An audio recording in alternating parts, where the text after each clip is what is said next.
அனைவருக்கும் காலை வணக்கம்.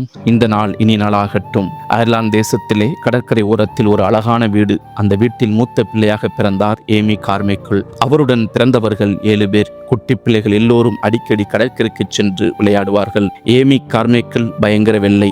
அவளுடைய கண் என்ன கலர் தெரியுமா? பிரவுன். ஆனால் அவளோட அம்மா கூட பிறந்தவங்க எல்லோருடைய கண்ணும் ப்ளூ கலரில் இருந்தது.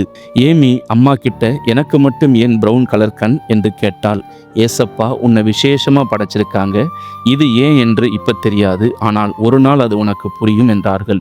ஏமி கார்மைக்கேலுக்கோ பிரவுன் கருவிழி பிடிக்கவில்லை. ஒரு நாள் இரவு படுக்கும்போது இப்படி ஜெபம் பண்ணினாள். ஏசப்பா, நான் நாளைக்கு காலையில எழுந்திருக்கும் போது என் கண் ப்ளூவா மாறிடணும்னு உறுதியா ஜெபித்து விட்டு படுத்தாள். காலையில் எழும்பினவுடன் ஏமி கண்ணாடி முன்னாடி போய் நின்று கண்களை அகல விரித்து பார்த்தாள். சோகத்தில் முகம் சுருங்கியது. அழுது கொண்டே அம்மாவிடம் போய் சொன்னாள். அம்மா சொன்னாங்க, தேவன் எதை நமக்கு செய்தாலும் அதை நன்மையாகத்தான் இருக்கும், பிரவுன் கண்ணும் நன்மைக்குத்தான் என்று ஆறுதல் படுத்தினாங்க. வருஷங்கள் கடந்தன.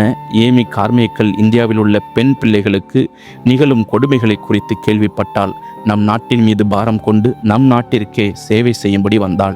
இந்தியாவிற்கு வந்து இறங்கியதும் அவளுக்கு ஒரு பெரிய ஆச்சரியம்.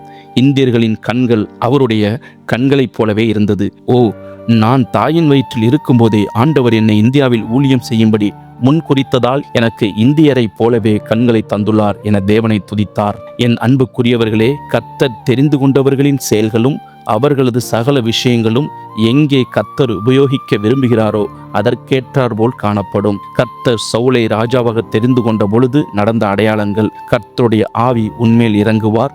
நீ அவர்களோட கூட தீர்க்க தரிசனம் சொல்லி வேறு மனுஷனாவாய். இந்த அடையாளங்கள் உனக்கு நேரிடும் போது சமயத்துக்கு ஏற்றபடி நீ செய், தேவன் உன்னோட இருக்கிறார். சவுல் ராஜாவான பின்பு ஜனங்கள் நடுவே வந்து நின்றபோது எல்லா ஜனங்களும் அவன் தோளுக்கு கீழாய் இருக்கத்தக்கதாக உயரமுள்ளவனாய் இருந்தான்.